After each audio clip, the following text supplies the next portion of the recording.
welcome to Watch Our Crappens, a podcast about all that crap on Bravo that we just love to watch.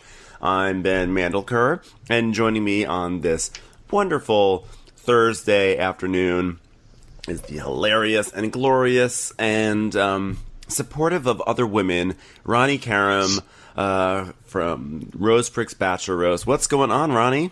Well, hello, Ben. How are you? I'm doing so great today. Okay. What a classic episode of Real Housewives of New York City.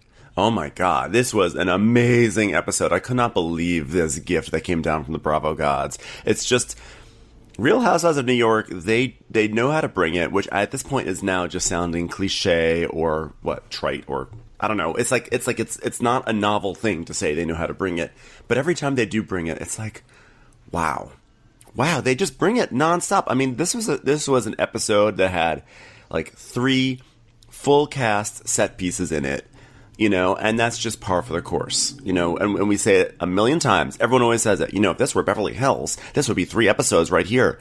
But the truth is, I mean, it's true. It's like none of these other franchises can compete. Oh my God, we'd have interventions for like 12 different people, like even side characters on this show. I can't run it. This episode was so good. It was so hilarious. I was cracking up the entire time. I mean, everything. And I mean, these editors, they know how to craft a show. The producers and the editors, who obviously worked well together, they are just blazing hot. I mean, this is like Emmy-worthy storytelling right here. Like, those Emmy voters no, I'm serious. Those Emmy voters have to get their snobbery out of their asses, okay? When it comes to the reality TV category, like, this needs to be nominated for what is the category? It's like reality, non-competition, something another. Like, sorry, like, can we, like, not give it to Deadliest Catch or not nominate Deadliest Catch or Crabs on the Ocean or whatever those shows are called? Like, can we at least get some appreciation for the craftsmanship that goes into a show like this? Because it is better and funnier than a lot of scripted television shows. There, I said it. Game of Thrones, Real Housewives of New York City. I mean, Lord knows there's enough dragons, you know, breathing all over people in this show. Yeah. So we open where we left off last week. Thank you for letting me have that rant. Thank you. Thank you for letting me have a moment. No, I was with you. And if ever I'm in the Emmy voting category, I will say, no more to you, amazing race. What is so amazing about your race anyway? Please bring me the Real Housewives of New York City. Top Chef, take a seat, sir. Well, I mean, I'm trying to remember. It's like, I'm sorry. Isn't it always amazing? I'm winding myself myself up. That shit? Well, they're in the competition category. I think the non-competition category is like Inside the Actor Studio or something like that, which is like, fine, give me a break. But like, come on. Here's the thing. You really interview actors. Wow! Yeah, how about whatever happened to Entertainment Tonight? James Lipton. Yeah, go back to making tea, James Lipton. Yeah, no kidding. Go back to teabagging, you son of a gun. Go back to sitting on a chair. Turtlenecks are out. Ooh, just ruined your life. Here's the thing. Here's why Real Housewives of New York will never get nominated for an Emmy in the reality non-competition program. Whatever. There is a lot of snobbery when it comes to reality TV, even amongst, I don't know who votes for reality TV in the Emmys, because I don't know if it's people who work in reality or if it's the whole thing. So, first of all, I suspect it's the entire Academy. So they already have skewed views on what is good reality TV, you know? It's just, you know, it's probably like a lot of old people who, you know, care more about Game of Thrones than they do about reality TV. So they're like, oh, well, this James Lipton, he looks sophisticated, you know? And people also fail to realize that Real Housewives of New York really ultimately is a comedy. It is a comedy show, and people see it and like, oh, it's just women arguing. You know, it's kind of this like elitist view on these shows. This elitist, like, if it's not made for men, it's not serious and shouldn't be taken seriously. And I say, stop it. Oh, for Christ's sake. Everybody go march in the streets for the Real Housewives. It's like the reverse feminism march. Like, let's go march for Housewives. It is all ladies fighting. And guess what? That is fine by me. That's an art unto itself. But I'm saying it should be, here's the thing. The perspective should be, you know what? That is old ladies fighting. I'm nominating it. Not, it's just old ladies fighting. Whatever. Let the ladies be ladies, you know? Snobbery. Yes. I'm with you. Thank you. You know I'm with you. I'm not going to argue with that. Thank you. I'm just going to sit here and cheer you on silently. Sorry, from the side of the road. I'm just putting it on Yeah, vibrate. that was Jolie Care, by the way. Yeah, she cares Texting. about us. Jolie Care, we care about you. Okay, so we start where we left off last week at Dorinda's house with Bethany and Carol and their passive-aggressive, aggressive fighting in flapper outfits. Yeah, that's the best part, is that they have this really... They have a serious fight while dressed like they're, from the Great Gatsby. Yes, and people online have pointed out that Bethany's basically wearing a silver thong on her head. Now, as someone who doesn't wear thongs, I didn't see that, but now I do see it, and it's all I can see. Yeah, that is actually an amazing observation. Thank you, Internet. Yes, thank you. So they're in the middle of their fight, and we start with Carol going, "Come on, let me talk. You talk a lot, please." And Bethany goes, "Well, when you talk whiny, okay? You have whiny talk. You want a whiny talk right now? Go ahead. Go ahead. Talk. The way you talk is whiny. The way you talk is whiny. Yes, it's whiny. It's whiny talk. It's like, talk.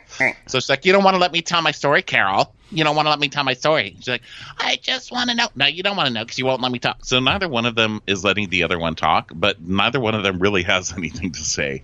Well, they actually do have things to say, but they instead of actually just saying it, they are getting caught up on, "You won't let me talk. You're talking over me." And I'm like, "All right, just say what you have to say." "Well, don't talk over me." "Okay." So, and then Bethany would be like, "Well, here's what I felt." "Okay." It's like, "No, you just talked over me." It's like, you guys are arguing over, like, Carol, stop interrupting her. Just hold your tongue for a second. And Bethany, stop getting hung up on the fact that she's interrupting you and just say what you have to say, okay? Listen, there's a song. It's called "Say You, Say Me." I know that song. Hit it, boys. Say you, say me, say it together like you have a cabaret act. 3, 2, 1, I'm gonna be in Chicago. All right, what rhymes with Adam's an operator? Okay. Okay, so this is where the fight gets really weird for me because, again, the show makes me jump sides every damn show. I'm a hypocrite, and I don't even know what side I'm on anymore because Bethany's like, "Well, yeah, of course I called him an operator. Remember when we talked, I called him an operator. I told you I think he's an operator." No. Which, if she already told you that, what are you mad at? The phone company doesn't mean that he's an operator. Just because his phone number is 0. Just because I met him when I called 212-555-1212 doesn't make him an operator. Well, it's all a branding issue. I mean, if my phone number was 0, I'd say it was, "Oh, give me a call at, oh." Oh, yes, it was so nice of Oprah Winfrey to make a magazine about my phone number. Oh. Thank you, Cirque du Soleil. I'm going to sue Oprah Winfrey for publishing my phone number to the masses. So, So Bethany is like, "You know what? This summer we're different places, Like, you were traveling with Tinsley and and I don't need your commentary. I don't need your commentary." And Carol's like, "Oh, yeah, you're right. My friend in LA's husband died, so I spent time in LA too. So thanks for reminding me that my friend's husband died." They weren't really getting anywhere. Yes, and then you've got Sonia shaking her head over on the side like she's the mature one. I love when Sonia's the mature one. It always cracks me up. She's like, "This is very awkward because they're very close friends of mine." And Carol's like, "Yeah, but you said you told me about telling Adam Houston, and you never told me about Adam." Which, who cares? What is this about telling Carol about Adam going to Houston? Why does that matter? I don't know. I was actually a little confused as to what was said to what and what was offensive to what at this point. But basically, Bethany is getting frustrated, so she stands up to leave, and Dorinda's like, "Don't leave, say what you have to say, don't leave." So Bethany's like, all right. So she sits down, and she's like, "Okay, don't interrupt me. Okay, just let me say what I gotta say. All right, so here's the deal. So when I texted you, and I said this thing about Adam, and Carol's like, "Exactly." And Betty's like, "You know what? I can't. It's impossible. I can't get a word in edgewise. I can't get a word." I'm like, "You're getting paragraphs in edgewise. That's how you talk." So she's getting up, pacing around. Carol's, pacing around with her. Well, she's got like a walker on her voice. Her voice is pacing around at this point. It's like, "Ah! Ah!" I don't know what they're talking about. Little tennis balls on her voice. Just yeah, exactly. Then she's like, "My voice isn't scratching your floor, is it, Dorinda?" So she's like, "Those scratches were already there. I took pictures." And then it cuts to Luann with this big, long cigarette on a cigarette holder. And she's like, "Ah, ha, ha, ha, ha." So now again, once again, they're talking about Adam, And Carol's like, you said it was just, when you guys were talking, it was just a business thing, but you never told me about this whole situation or something like that. And Bethany's like, yes, I did. Yes, I did. And then Luann just goes, I don't give a shit about Adam. She goes, he is an operator. That's why he dated my niece. I'm like, oh, geez, that tea lasted long. Don't you remember your Chinese tea outfit? Did you waste it already? Is it already wasted? So she's like, he dated my niece. And Carol goes, oh, Luann, stop. No one cares what you think, Luann. And she's, oh, really? Well, where did you meet him then? In my kitchen. That's right, in my kitchen. Because of my niece. Don't forget it. He's an operator. Smooth operator with watermelon radishes. How dare you? How dare you? This is no ordinary radish. So the music here is just completely on point. Trixie Monocle is killing it. So first, Bethany's like, what? I didn't tell you about Houston. And the music goes, snap. It's like snaps. And then Carol's like, when Luann's like, my kitchen, the music goes, like in Ferris Bueller, the song. Oh, They're like, whoa, I forget the band that did that. I want to say it's Yes, but it's not Yes. So, yes. Trixie Monocle and the watermelon radishes. Come to Countess and Friends. I'll be singing my favorite song. Bow, yes. Chicka chicka. So Luann's like, he is an operator, and he jumped on Carol from my niece. And Tense's like, Luann, he was with Carol for 3 years. I don't know if that's an operator. And she goes, whatever time it takes, he's an operator. He's a little boy from the Midwest, okay? That's who he is. He's just a boy from the Midwest. He's just a small-town boy coming from the Midwest. He arrives in New York City to be an operator. Don't stop cabareting. Hold on to that feeling. Mm-hmm. None of that even rhymes, Luann. So Carol's mad at Luann, and Luann is Luann's whispering to Sonia, he was with my niece for 6 months. And Sonia's like, I know, Jesus. Not even our love seat. I would have believed if it was true love, if it was on the love seat, but it was a couch. So then Bethany tries to take it back. She's like, all right, look. It was summer. We were busy. We were both busy. I'm busy being an international businesswoman selling multiple things. You were busy doing whatever it is that you do. And Carol's like, yeah, we were busy. And she goes, and I'm so proud of you, Carol. I'm so proud of you because I don't know, would you walk a block? I'm so proud, Carol. Well, would you get out of bed one day? Whoa, Carol. Whoa, Carol. Whoa. I'll pull on a parade for you, Carol. Pull on a parade for you. I just want to remind everyone that Adam is a little boy from the Midwest. That's who he is. Did I say that already? Did I say that? So Carol is sick of listening to Luann, so she goes, well, I told you I ran the half marathon, and your only response is that Luann's a loser. You never even said congratulations on the half marathon. I'm like, Carol, okay, you're really pushing it. Okay, like a half marathon, I'm sorry. Maybe you say, oh, cool, like, good job. But, like, that's a half marathon. Yeah. Actually, a half marathon is still more than I could do. So, yeah, I give you props. But, like, let's whatever. Shut up about your fucking marathon, okay? Yeah, so she goes, you said Luann's a loser. And Luann goes, excuse me? What did you just say? Luann's a loser. Whoa. Luann's a loser. So she's, like, now stirring her own loser stew over there. And Ramona's chiming in. I don't know if you noticed it, because Luann goes, what did she say about me? What did she say about me? And Ramona goes, you're a loser. She's like cracking up, Ramona. Yeah. She goes, well, if I'm a loser, the rest of the world sucks. Okay? I'm a loser, really? Then it cuts to her talking to us, and she's like, a loser. Do I look like a loser? I mean, really. If I'm a loser, God, right? Do I look like a loser to you? I feel like I'm a winner in my very own rented penthouse. So Bethany's like, you know what? I'm done about it. I'm done about it. Okay? I'm done about this. I'm done. Leave me alone. Well, why don't you just say your piece? Do you think you can just say your piece and then say, I'm done? And she's like, you know what, Carol? Leave me alone about it, Carol. Leave me alone. And she's like, oh, really? So you're the victim here? Oh, so good. And then Dorinda has like this moment where she sort of like has like a mini yell. She's like, yeah, bitches, had the chance, yeah.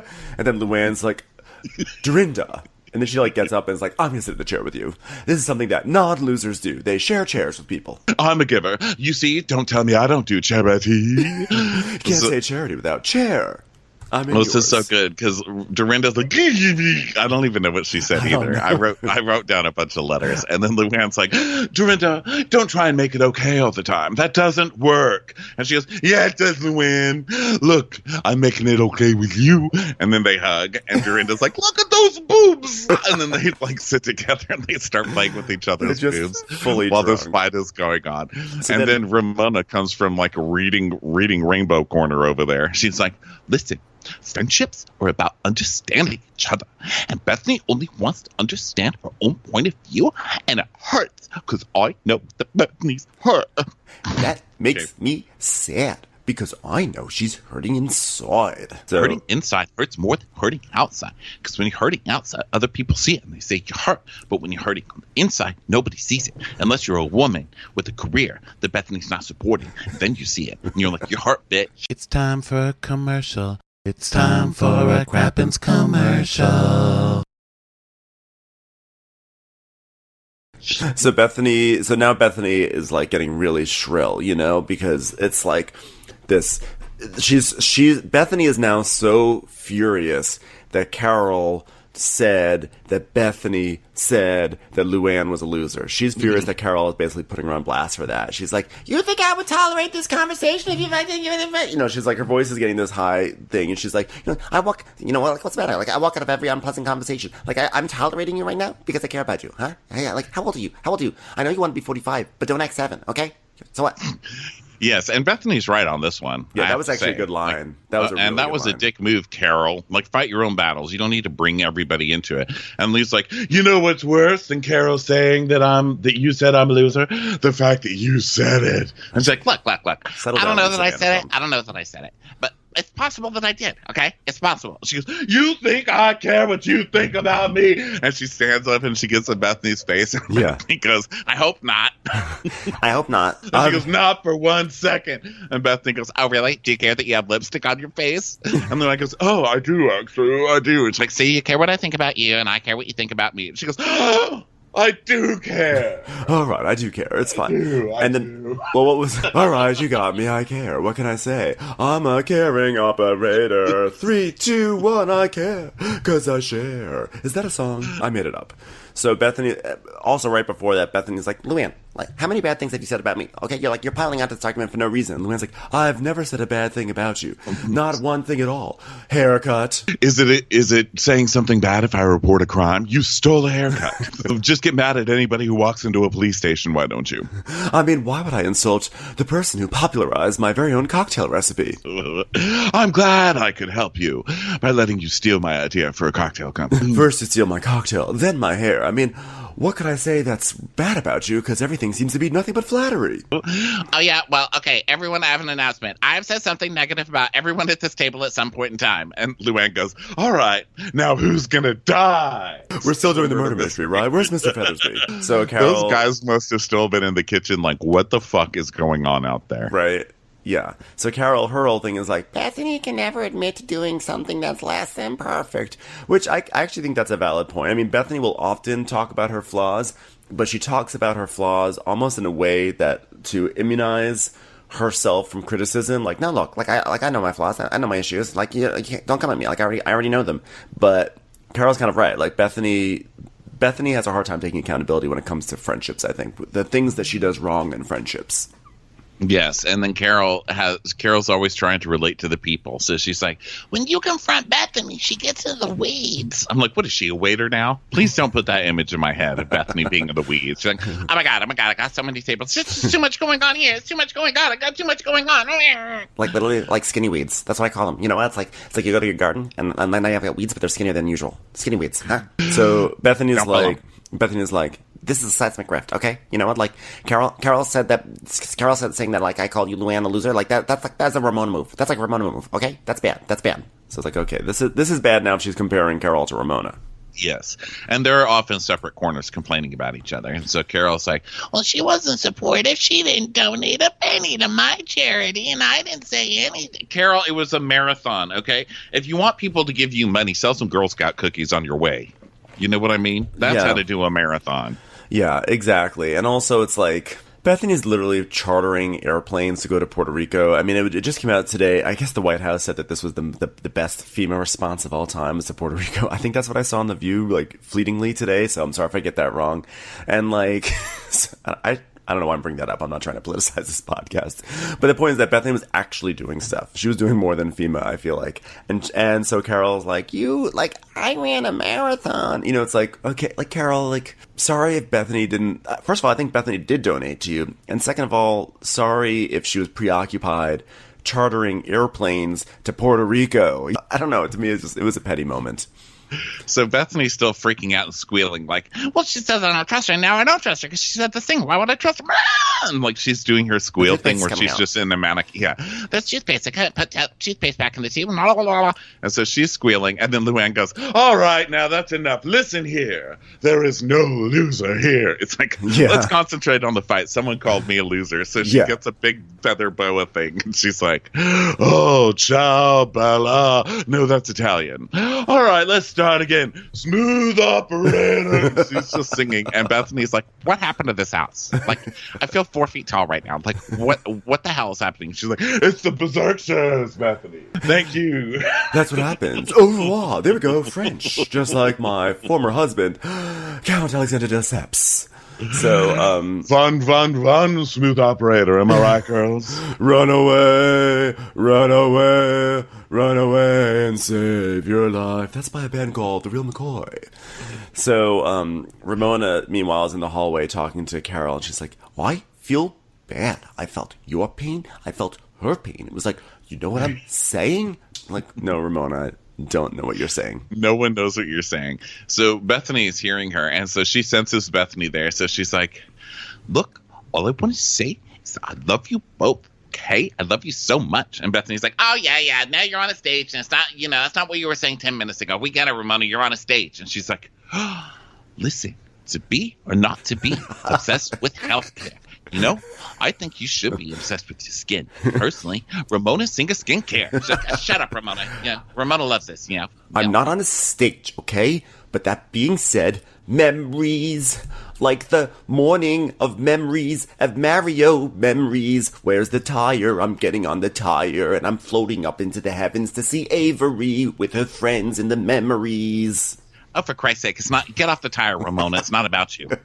So Ramona's following her up the stairs, and she's like, well, it's just, I know you're friends with her, and you have a friendship with her, and then she has a friendship with you, and then, other people have friendships with other people. Bert and Ernie, they have friendships. Bert has a friendship with Ernie. Ernie has a friendship with Bert, and if there's something wrong, guess who's going to feel bad? Me.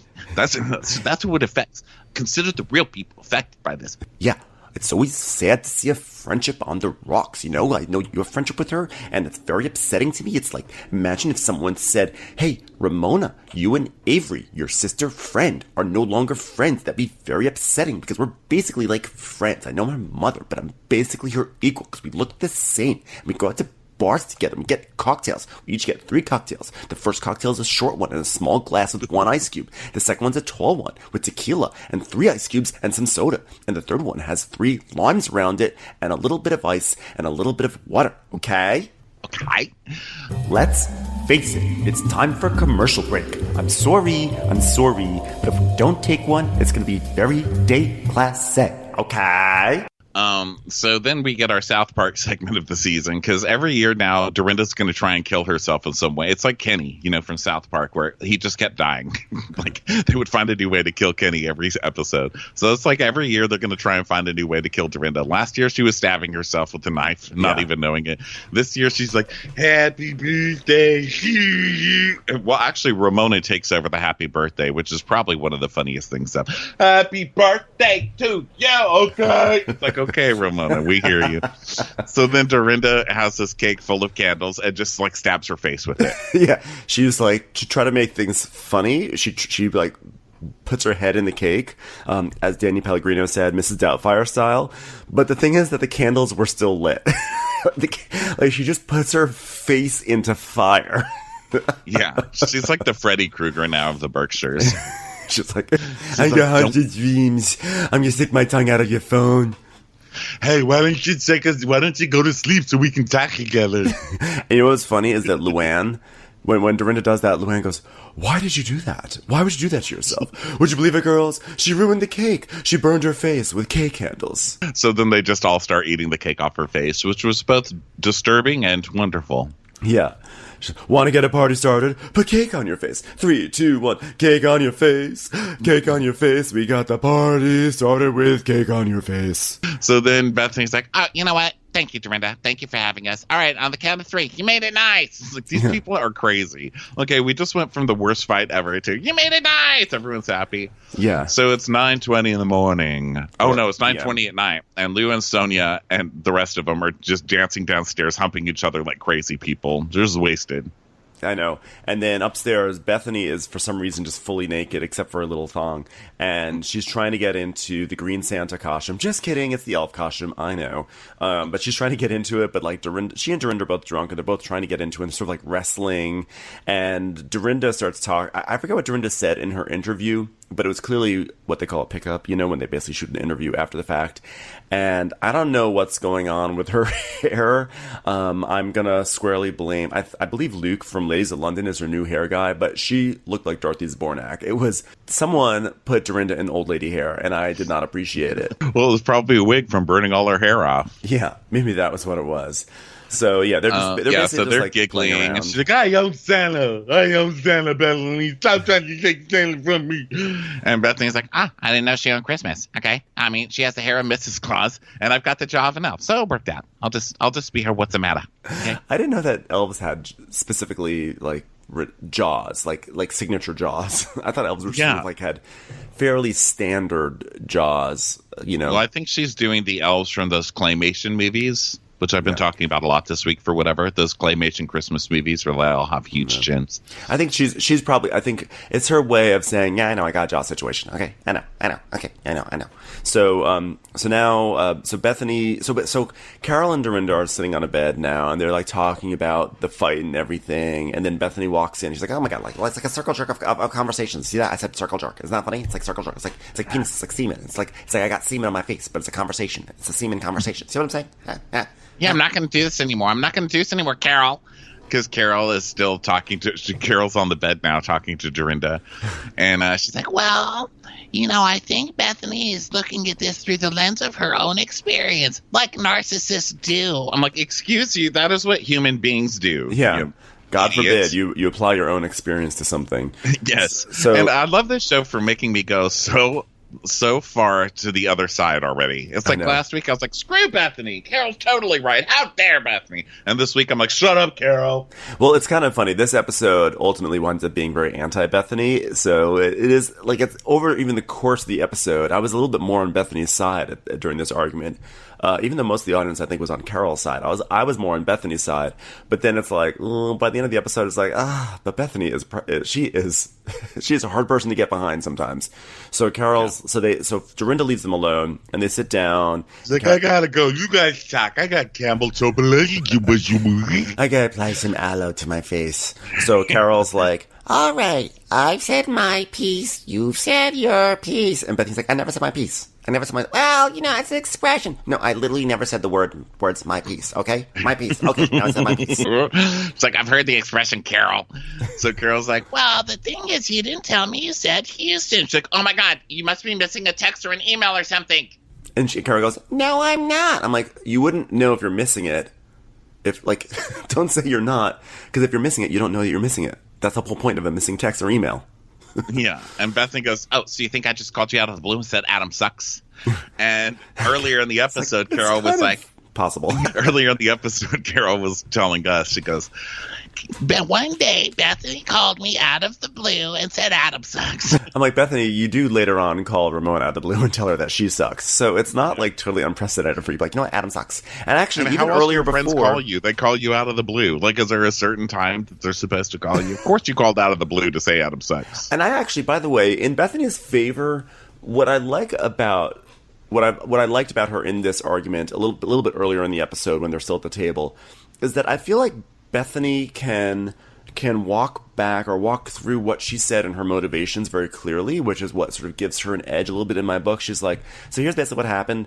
Adam, he asked for a rate. No one else asked me for a rate. And so I called you up and I was like, can we be done with Adam already? Like, this is ridiculous. Because she probably was calling to be, because Carol and Adam were sort of like on the outs a little bit, and Bethany called and thought she was sort of like palling around, like I think that was what was implied. Like let's just like have like a bitch sesh about Adam, and then she's like, and then I realized that I pushed too many buttons and it wasn't really like working, so I like dialed it back. So she basically said at the table, I kind of miscalculated like our Adam bitch sesh, and and I thought that was a very honest, an honest explanation of, at least from her perspective. Well, we don't know if saying. It's honest. That's the thing with Bethany, because she keeps changing the things.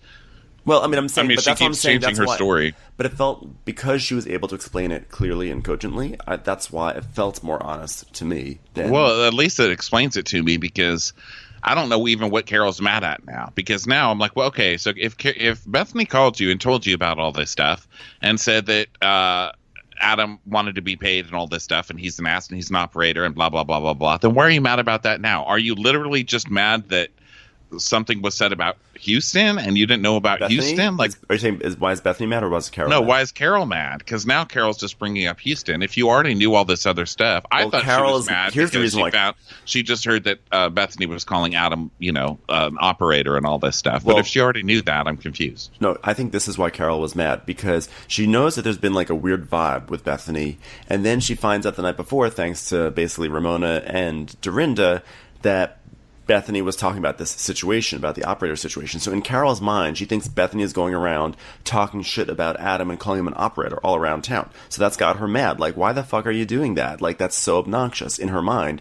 When really, as far as we can tell, this moment happened, about the operator moment. Bethany called Carol and was like, he's an operator. And she's like, well, everyone's an operator in business. You are most of all the operator. And then Bethany told Dorinda, yeah, you know what? Adam did this thing. And I was like, I told Carol, I kind of think he's an operator. So in Carol's mind, she thinks she's mad because she thinks that Bethany is just like the reason why there's distance is because Bethany has been so pissed about the Adam situation and has been talking to everyone about it except for Carol. Does that make sense? I got lost in my own talk. Yeah. It mushes my brain. So I think it's doing the same thing to Carol, because Carol's just at the point where she's like, look, I don't want to fight with you. And Bethany's like, well, Carol, it's just like you seem like you're so into yourself right now. Like you're into yourself and your fashion and your hair and Tinsley and selfies. And of course she dropped Tinsley in there, which is basically the problem. And Carol goes, selfies? You're like the queen of selfies. You're all over Instagram. And she goes, that's distorted what you're saying. You're saying I like my hair, so you're distorting it into saying I like my hair. I'm like, you two are making me fucking crazy with this, okay? Yeah. Just be quiet. The both of you just be quiet now. But the thing is that, like, Bethany was being hypocritical because she is also about selfies. But, to say that someone is now all of a sudden about selfies, it doesn't mean that, like, you personally can't be about selfies. Like, if you're the accuser, it just means that, you never were about this before. Now suddenly you're about it. Like, I've always been about it, so I have no problem with it. But you never were about it. Now suddenly you're about it in a way that's sort of, like, sad. And the truth is that what Bethany is saying is what we've been saying for the past few years. Carol sitting on that counter at the camera shop, being like, cool girl, like, this has been Carol's fatal flaw, is this trying to be kind of like young and hip all this time. And then, of course, that opens up this whole other can of worms, which I'm not going to go into, is like, why can't a woman do that, But, like, I'm not going to bother with that. But the point is, Bethany's basically saying what we've been saying. Yeah, except that it's not sudden. Bethany will pick out anything and then she just buries the Tinsley in there, Well, I think because it really is about Tinsley, right? Because it's not just that Carol's trying to be young, because she's always trying to be young. Yeah, that's what I'm saying. It's that that's what I'm saying. She just drops Tinsley in, like, all of these other complaints that have no She's basically saying, basically. You think that, like, you and Tinsley are like two, 41-year-old gals, like, gallivanting across the city, and you're not. You're not Tinsley's contemporary here. It's basically what Bethany's saying. Yeah, so then they cut to downstairs, and the ladies are now humping each other. Yeah. Meanwhile, downstairs is Caligula. It's like Luann being like, oh, frottage, orgy. Yeah, it's like droopy eyes wide shut. They're just all like, they're just swarming on each other down on, it's like a rat king happening down on the couch. Yeah. So then back upstairs, Bethany's like, look, everyone has their own stuff. Like, you had a breakup, and then I had to go way too deep with this charity. I just got in too deep. It's like they want too much. I'm in too deep. I'm in too deep. I'm in too deep. What is the charity doing? I know, like, who did they abduct for you to get the plate? Like, all right, Bethany, we've abducted the nutcracker that you want, and we're not giving it back to you until you charter us 2 planes. Yeah, and Carol's like, honey, I got it. Which, of course, she says all the time. I'm just pointing that out. She's like, don't call me honey. Yeah, don't call me honey. So she's like, that got to a 10. It didn't need to. She goes, all right, let's bring it to a 7. Well, it's a 7 now. It's a 7 now. So we can't bring it to a 7. All right, then it's 2. Well, I want a 0. How about that? It's like, oh my God, you're even arguing about what you know what I want? You know what I want? You know what I want? I want 0 divided by 1, because you know what that is? It's an imaginary number. It's an I, okay? I want I right now. Imaginary numbers. It's like, well, now I'm in these PJs because Dorinda's in the other PJs. She's like, oh, you have other PJs too? And she goes, yeah, they're up Dorinda's vagina right now. I'm like, they're so far up her vagina.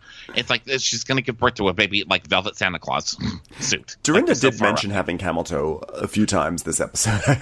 She was like, all right, yeah, you got some camel toe, my Santa Claus. Mm-hmm. So now all of a sudden we're just the next morning. It's like after all that they're like, okay, let's bring it down to a 2. Okay, next morning. So now it's the next morning, and we are in the blue fish room where Luann's like in bed with Sonia and Bethany is in the other bed. And I was like, was this the sleeping arrangement? And it wasn't. And it was kind of funny because Bethany just sort of like startles awake, and I feel like that's how she wakes up every morning. Like, huh? What's going on? What's about it? What's going on? Well, what startled her is Luann going, water. And she jerks awake and she goes, oh my god, it's like being woken up by Darth Vader. Oh my god, we're on the Death Star. Okay, oh my god, I'm in outer space. Okay, I didn't do any training. Okay, oh my god. So funny. Oh my god, what are we doing? Is Betty Ford open? Like, what's wrong with this? What's on those fish up there? Why is there fish on the walls? It's like a bad lesbian porno flick with fish. It's like a bad lesbian fish porno flick. I'm like, okay, I know you're going for a joke here, Bethany, but like, you know, it's like 3 women sleeping benignly in beds. It's like women fully clothed under the covers. This cracks me up, the alarm. Water. Oh my god, it's like Darth Vader. Oh my god. Oh my god. It's the Kraken. Oh my god.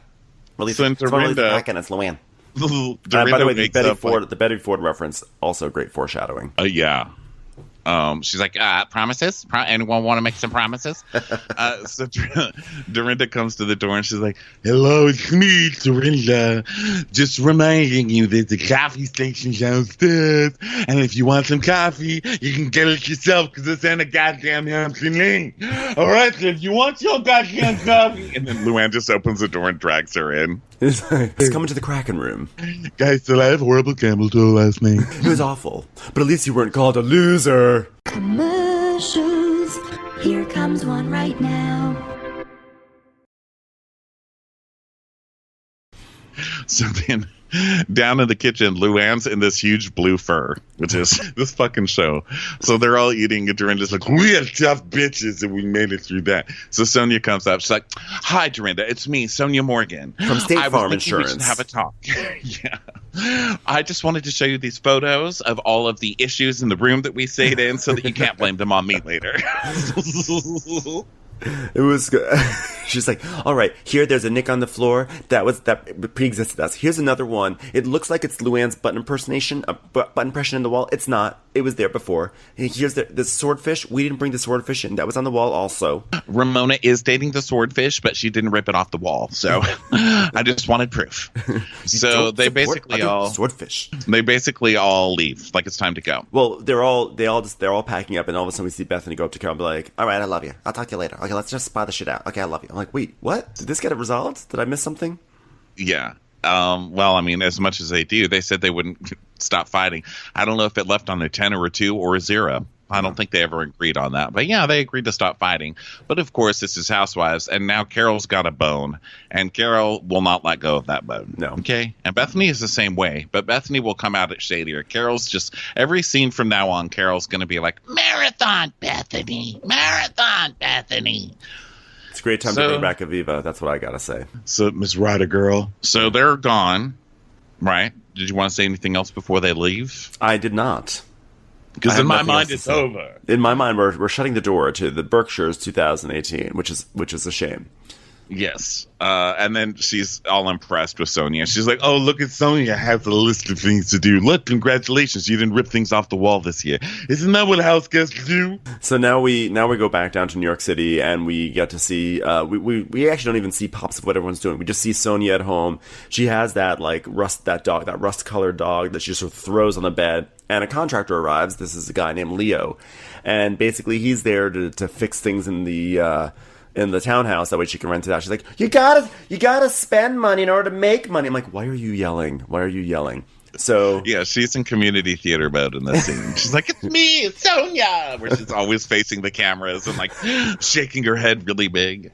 So she's showing him the stuff that needs to get done. She's like, oh, and I also forgot to tell you, I had sex on the sink in the bathroom downstairs, like in 2008. But it separated the sink from the wall, and then there was also the towel rack, because you got to hold on to the towel rack while your butt's going on the sink. You know how it is. But I was able to glue the towel rack on myself. I just used some leftover jizz. It hardens up just like great crazy glue. The guy's like, knowing that my bathroom is kept together by a bunch of could-have-been babies. I mean, let me tell you, it's just changing everything. You know how hedge fund guys are, right? Hey, if you see pickles in the walls, could you just let her free? Thanks. And meanwhile, we have Bethany at her place, and she's trying to start a fire in her fireplace. She's like, come on. Oh, you gotta be kidding me right now. Like, what's this not gonna work? I was like, you need to take some lessons from Luann.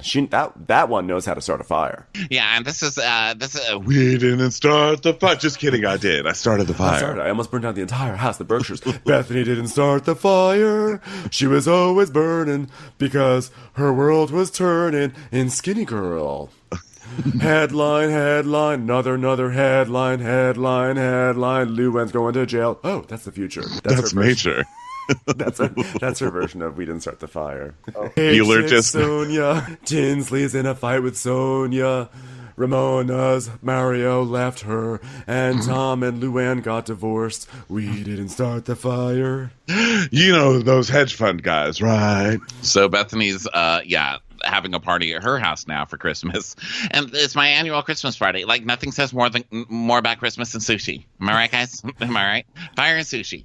Yeah, they tried to elevate Bethany's holiday party to an annual tradition, but I'm sorry, it's not. I mean, even though she's had them every single year, they are not iconic. First of all, they're always like during the day, which feels a little like not as fun. And it's always like they sit around her couch while like the servants just stare. They eat sushi, and then everyone leaves. You can tell it's like a 90-minute occasion, and no one really wants to be there. Yeah, and this is a situation you don't want an open kitchen. It's like the help is just like, oh, good.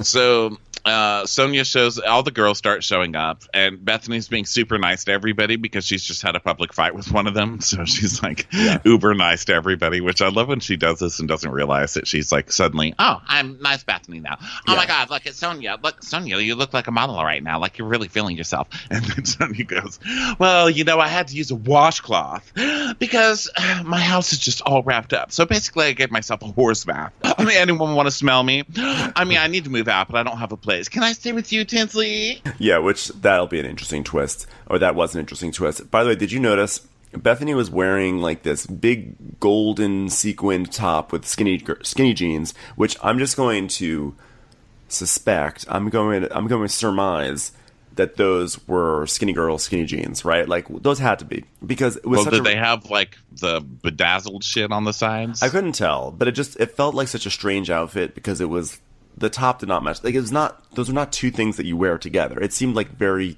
strange.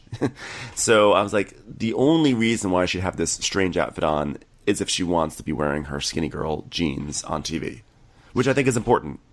My theory. Oh, for the upcoming. Yeah. For the upcoming war, Skinny Girl War. Yeah. So everyone starts arriving, and people are showing up, and then Luann arrives, and like no one notices. She goes, well, don't anybody get up. Just a loser has walked in. A loser with her own cabaret show. Just a loser. 1, 2, 3, 4. I'm a loser. A loser. I own it. That's called owning it when you're with Countess and friends. Baby, so why don't you kill me? So she comes in, and Luann is, she's like talking about her Red Cross. I'm like, why am I talking so much about blood? She's like, hi, I'm giving to the Red Cross because things happen and people need blood. So I figure, why not get all of my blood-sucking vampire old lady friends together and give a little. And I was like, this is not going to work out. Who in this group could possibly even be eligible to give blood? I know. They're not going to take this blood from any of these ladies, and they don't. No, they most certainly do not. She's like, what better way to give for the holidays than give the gift of blood? I was like, there's got to be a better way to say that. I mean, they won't let us hand out bottles of Sky, so this is the next best thing. So Carol arrives, and she and Bethany are sort of pretending to still be friends. They're sort of having a, fake pleasantries, like, Oh, how are you doing? Oh, sushi, that's nice. Oh, you look good. Yeah, you look good too. Yeah, that's nice. Okay, yeah, happy holidays. Yeah. How's that operator boyfriend of yours, huh? Good? Okay, good. Yeah. And so now they're going to play the white elephant party, which is, we all know how to play. Yeah. So Ramona, it gets to Ramona, and she gets like a facelift in a box thing. Which, by the way, if you want a facelift in a box, go to leahblack.com and get one. It'll keep you young forever. So she gets one of those, and she's like, "Oh, it's an anti-aging fusion. You know what? This reminds me. I have an anti-aging serum, and so I'm testing other products. So it's really good that I get this, so I could test it against my own product, which is coming out soon, America." Yeah. And then Luann gets something. She's like, what is this? Like, oh, it's some sort of like beauty cleaning something. She's like, oh, I got a cleaner. Me? What? Am I some sort of loser who just has to sit at home and clean? Well, let me tell you something. I know a lady who once stayed at home and cleaned while everyone went out and had a good time. And her name was Cinderella. Would you believe it, girls? I'm Cinda-fucking-rella. And then Bibbidi boom, boys. Bibbidi bobbidi boom, boys. Again, bibbidi bobbidi boom. My pumpkin's here. Bye. Did you notice that, by the way, no one stole gifts? It was like the white elephant party, and no one stole a gift. I thought the way white elephant works is that you open a gift and then you decide if you're going to keep it or steal someone else's. Not you make the choice before you open the gift, right? Yeah, they explained it right. They just didn't play it right. This cast gets bored. Yeah. I mean, look at their murder mystery. It's like, I get it. All right, let's see.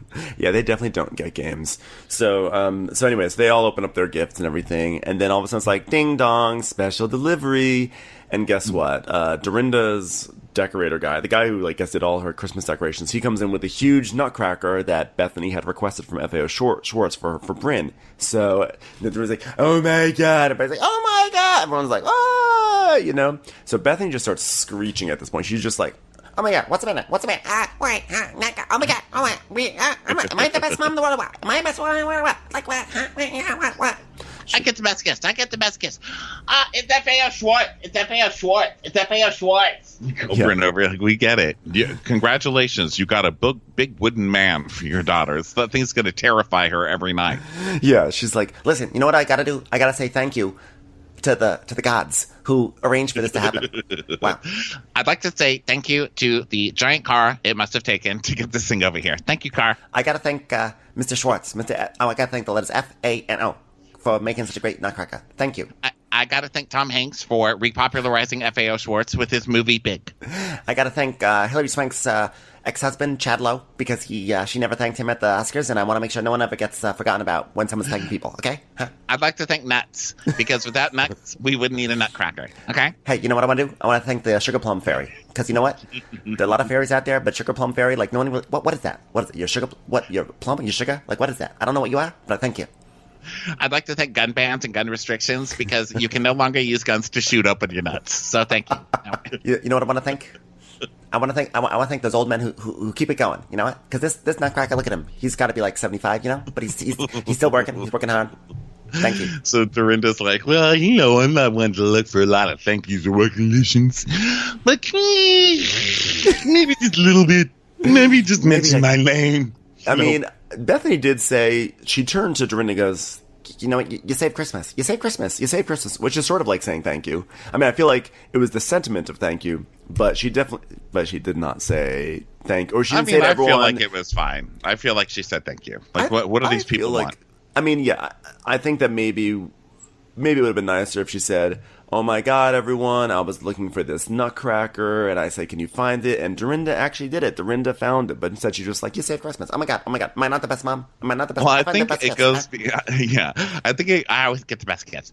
I think it goes above just not saying thank you into screaming, I did it! Yeah, that was where it was a problem, because it looked like she was taking credit, or, I'm the best. I'm the best. I'm the best. She could have been a little more thankful to Dorinda, that's for sure. And then she takes a photo with this nutcracker, and Carol's like, Look at her taking a selfie with a nutcracker. Oh, the irony of not saying thank you properly after she screamed at Tinsley for not saying thank you properly to Sonia. well, looks like Bethany really won this one. She's a real winner, as opposed to me. I guess I'm just a loser. And then what did Ramona say? She's like something about like, well, I'll tell you. Thank you for your gift because I'm going to keep your gift. She goes, so Ramona gives her gift to Luann, because Ramona obviously does not like her gift. She's like, whoa, since you got some household cleaner, you just got some Windex that's in a nice bow, and I feel bad for you, Luann, and since I'm going to give you my gift, because since I'm doing my own anti-aging line, I don't really need this. I can give this to you instead. And that's when Bethany's like, okay, so she gotta give herself an infomercial. That's what's going on. She can't just say thank you. Okay, she can't be great. She gotta give herself her own infomercial. Anyway, let me sit down in my skinny girl chair. Okay? Yeah. And Dorinda's like, she just mentioned an infomercial. You know, why can't she just support the facelifting of thing? We support skinny people. And then Ramona goes, Ramona had like so many little gems this episode where she just was making these like proclamations. She goes, friends support friends. Even if you're not my friend, just say, hey, good going, girl. I'm proud of you. Big ups. You're such a good friend. Friends and friends forever. That's what friends are for. Keep trying. Keep smiling. Keep trying. The man's like, what are you trying to rap now? All right, you can do Candace and Friends. The rap MC from the DCC, it's Ramona. Sing. Keep trying. I don't even remember the lyrics to that song. Keep smiling. Keep being friends. That's what friends are for being friends. For sure. Dionne Warwick is a singer. In good times and bad times, I am, I guess, just a loser, I guess, according to Bethany. The rest of the world is fucked. Au revoir is French. So then Tinsley and Lou start talking about, they're all leaving. So Carol and Dorinda and who else is leaving? Carol, Dorinda, like a few of them leave. Well, they haven't left yet, because basically they're sitting around, and it's like, so what's the plans for the holidays? And Luann's like, well, I'm going to go to Palm Beach, because my brother's in Jupiter. I guess you could say I'm going out of this world. Would you like to swing on a star? Anyone? Guess where that star's swinging me? I'm flying into West Palm Beach, Tinsley, just so you know, instead of just Palm Beach. And Sonia goes, isn't Tom going to be there? Yeah. And she's like, I don't know. How would I know? Why do you ask? And she's like, I thought you were avoiding Tom, Luann. And by the way, Trixie Monocle again, because when Luann goes, I'm going to Palm Beach, there was this ominous bass line where the bass is like, boom, boom, boom. Because, you know, ominous on like on any other show, ominous is like, boom. But on this show, it's like, boom, boom, boom. Instead of boom, boom, boom, it's like, boom, boom. It's like, whoa. Bow, bow, bow. So yeah, so Sonia's like, isn't Tom going to be down there? Wow, she's really going back to the scene of the crime. I was like, in more ways than one. And Bethany's saying, oh, yeah, you moved on so great, girlfriend. Like, you've done so good. I'm so proud of you how you've been moving on with that marathon and everything. Like, look at you, marathon moving on. You're moving on like a marathon man. Okay, it's great. You know, and I heard he has that busted up girlfriend now. You know, I mean, that's what Carol told me. Oh, I'm sorry. You didn't know that? Oh, I'm so sorry. What a dick. What a dick. What a dick. Yeah, because it was... What a dick I am. It was Carol who left. Yeah. Yeah, so but anyway, so Bethany is like, yeah, and he has some busted up girlfriend. You knew that, right? You didn't know that? Like, I don't want to talk about it. I mean, why would I talk about it? I'm just some low-rent loser, I guess, who doesn't have a new boyfriend. But did you like how Bethany did the exact same thing she just got mad at Carol for? It's like, whoops, just mentioned that Carol's the one who told me she was a busted up, low down, dirty piece of crap. What? Yeah. Sorry. So Luann's like, well, Tom should be under a rock. He knows all the girls know him. I mean, like, really, dude. Lay low. Dick. So now we go on to Luann's blood drive, which is... Oh, wait, there's one quick thing. Okay. So Luann's like, well, I'm not upset at all. I'm leaving. And then Carol's like, me too. And Dorinda. So they leave. And then Bethany's like, guys, Carol, right? She seems sad. What's wrong with Carol? I think it's because of Adam. I was like, oh my God, how out of touch are you? Yeah. Like, she seems distant. I just can't get it. Like, she seemed like she was at a 2, which is weird because she doesn't even like going to a 2. Yeah, it's almost like she's like fighting with someone who's like really close with her. She seems like really sad about it. It's probably about Adam. But actually, I mean, there probably is something true about that too. I mean, you know, this Carol and Adam situation has sort of fallen apart, and Carol probably does feel lonely, but it is weird. But Bethany, it's like she's also fighting with you, which is probably why she left early. That's probably why she wasn't talking a lot. Distant. Yeah, she's being distant, you dope. And Ramona's like, I think it's because we went out the night before. We went to the Berkshires, me and Carol, just alone. Like, we went out. Like, that was really fun with me and Carol. And then we went to the Berkshires, and, you know, that was, you know, she sat for the Berkshires still. I don't know if you remembered, but yeah, Dorinda and her face. Yeah, was it Dorinda and her face? No, you know, things from the Berkshires. Remember the Berkshires? Yeah, I don't know. Was it the dead guy? The guy who died? You know, the Berkshires, that thing where you did something to her. Berkshire. Like, I don't know. It's Adam. I'm just imagining Luann just like opens the door again. I mean, Bethany, she's mad at you. It's like, really, dude? Dick. Door closes again. It just opens up. I'm gonna kill you all. All right, I'm really leaving now. That's the way a loser leaves the party. And typical Ramona, well, there's no champagne, so I guess this is goodbye. It's like, it's right there. There's champagne right there, Ramona. Oh, okay, I'll stay. Where should I sit? Yeah, let's toast. I don't know why I didn't write down any notes about that scene. That was like a significant moment. I think I was too engrossed. I was caught up. I was looking for my own champagne. I'm like, do I get to toast too? Okay. Because how can you write notes when we're doing something important for the Red Cross? Yeah, so now we go over to Luann's blood drive with the Red Cross. And the irony of irony, as you already predicted, is that Luann was rejected from blood giving, as were all of them, because they went to Mexico in the past year, and probably like a Zika situation, right? So they weren't allowed to give blood. So she has a blood drive, and no one's allowed to give blood. But and she goes, I was turned away. I mean, I felt like such a loser. Yeah. I love that it's just a running theme in this episode. Like, yes. What a loser Luann may or may not be. She has embraced her role. I felt like so bad. I mean, what a loser. Like a dick. So they're there. Oh, and what's the matter? We told you it's because of Mexico. No, it's what's the matter, coming towards us like a bull. Yeah, because here comes what's the matter. And she's like, hi, it's Megan from Bethany's office. And Luann's like, how are you? You are young. You are lower than me in life. You have a lower station in life, so therefore I will be formal with you and go, how are you? Thank you. How are you? Yes, I will take sparkling water. Thank you. And it says, and Megan's official title, Bethany's brand manager, as she's sitting here doing yet another errand for Bethany. Great brand managing, you know. So she's like, will you do me a favor? Will you tell somebody I told Bethany, Bethany, you look amazing. All right. Now give me an intro to this Red Cross bitch, because I got Bethany stuff to do. So she's like, hey, Red Cross bitch, Bethany can't be here to give blood, and who would take it anyway? So here's $1,000 in cash cards, and we'd really appreciate it if you distributed that directly to those affected. Excuse you. That is not how the Red Cross works, madame. Yeah, and also, like, way to, like, I mean, the woman from the Red Cross was very appreciative. Like, that is so wonderful of her. But, you know, inside she was like, what the fuck am I supposed to do with these cash cards, you know?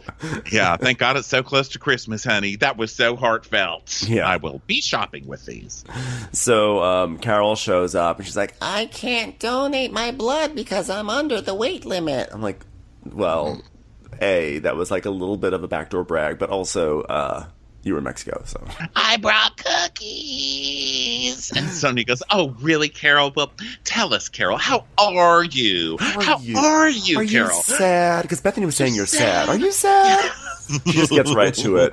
Oh, you poor thing. Let me stroke you. Oh, your hair's falling out because you're so under the weight limit for blood. Are you sad about that too? Oh, did you not have a good time? I guess I'm sad, but I'm not like boo-hoo sad, but I guess I am if everyone's saying it. And she goes, well, they said, Adam, that you're sad, and that you're also sad in general, and that your cookies are sad. I mean, they haven't said that yet, but they will, so, like, why wait for another episode? And just remember, denial ain't just a river that I have a yacht going down, okay? So, I had sex with a hedge fund guy on that yacht years ago. So if you need to glue it back together a little bit, call Leo. He's great. I love denial. He's a great psychiatrist.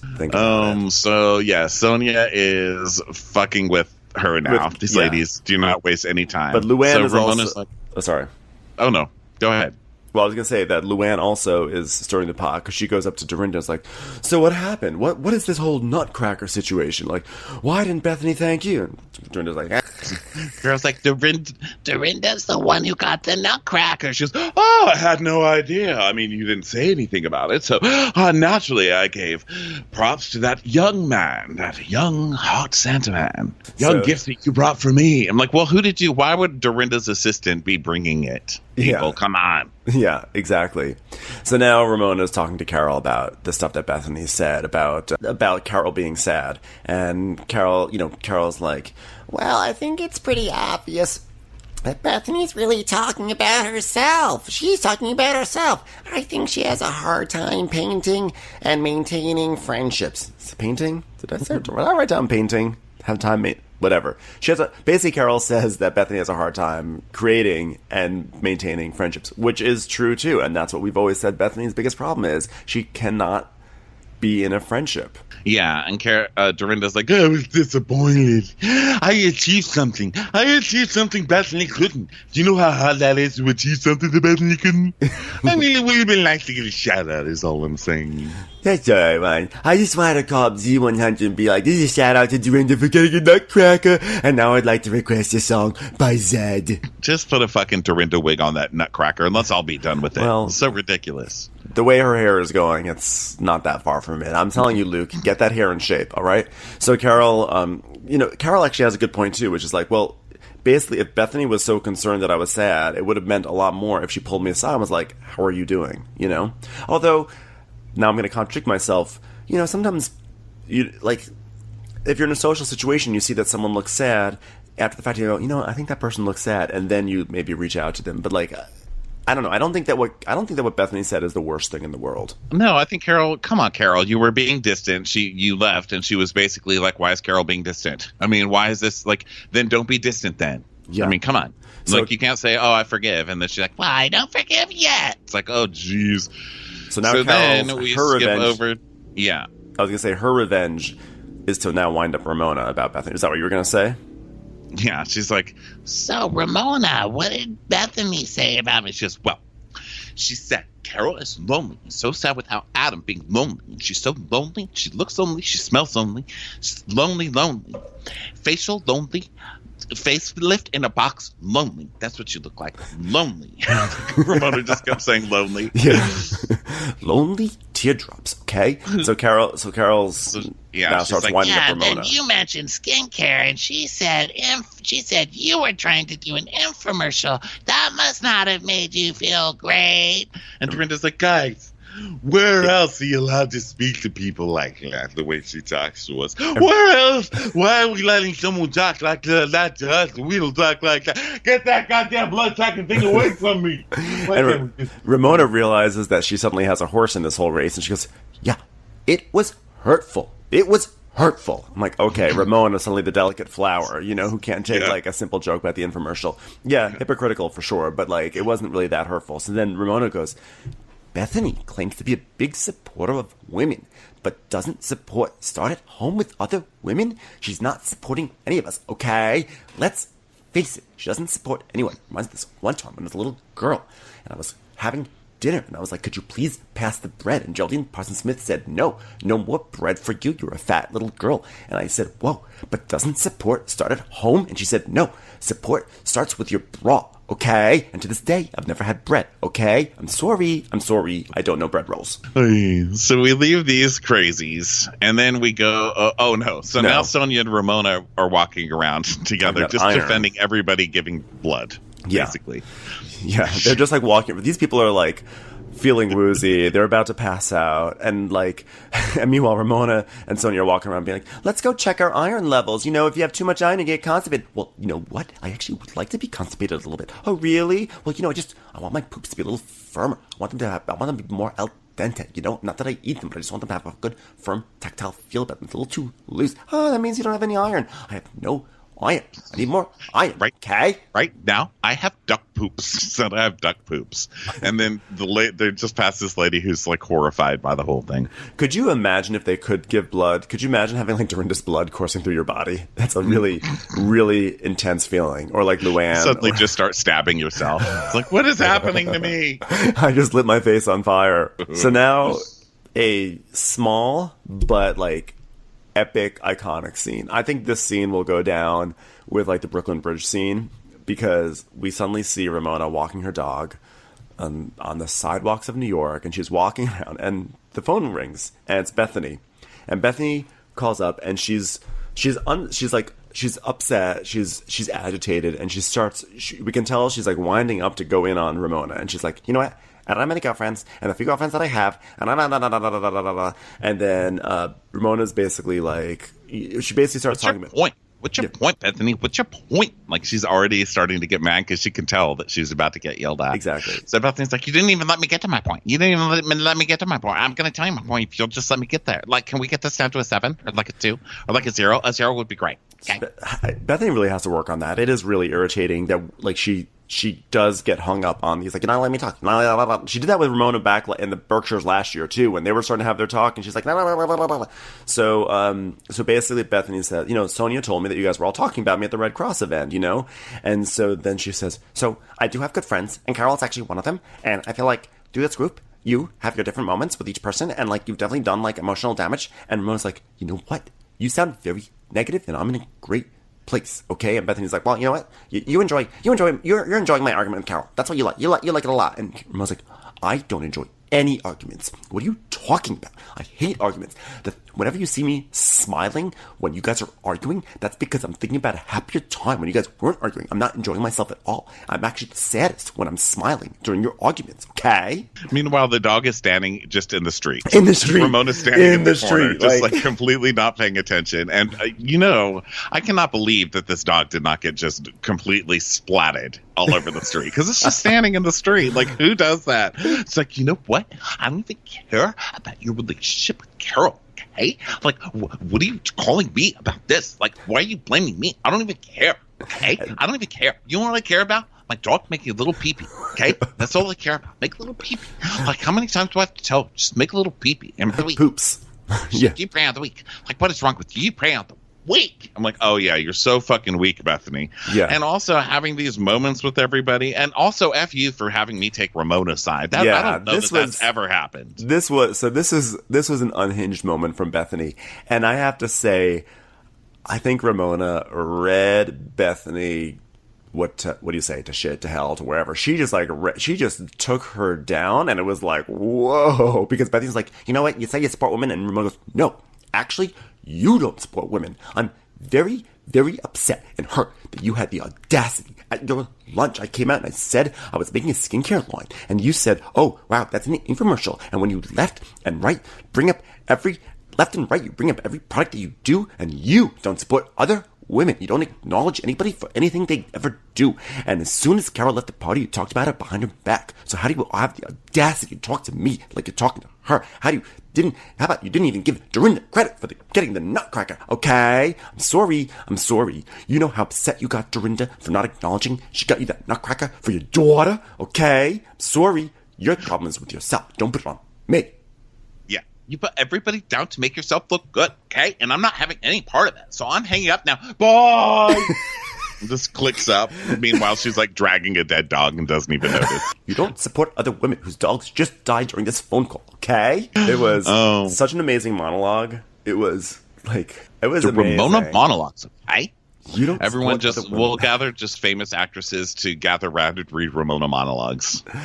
I love Ramona's decision, just her casual feminism, convenient feminism for when it works to take down this idea you don't support other women. I mean, you don't support women, okay? Neither. That's what it should be called. # you neither, Bethany.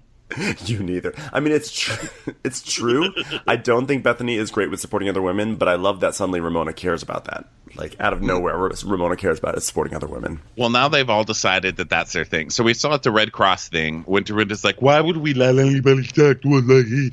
Everybody has decided now they're going to go after Bethany for not supporting women. That's like their uniting cause now for the rest of the season, which, all this is going to do is get everybody back on Bethany's side. So you guys go for it because, look, I've been anti and then pro every other week. I change sides. But I know that this is going to put me on Bethany's side because now you guys are just ganging up on Bethany. It's like they really are. It is now turning against Bethany. But Bethany did herself no favors in this scene because she really was like, she needed to take a seat when she's coming at Ramona about like, you're enjoying other people's arguments. It was like Ramona really wasn't part of this, and she wasn't really starting the shit between them. But I have to say, it was all worth it. I mean, to get these lines. I mean, listen to this line. How about you didn't give Dorinda credit for getting the nutcracker? I mean, what sort of line is that? Like, can you believe these things are coming out of her mouth? Do you know how upset you got Dorinda for not acknowledging she got you that nutcracker for your daughter?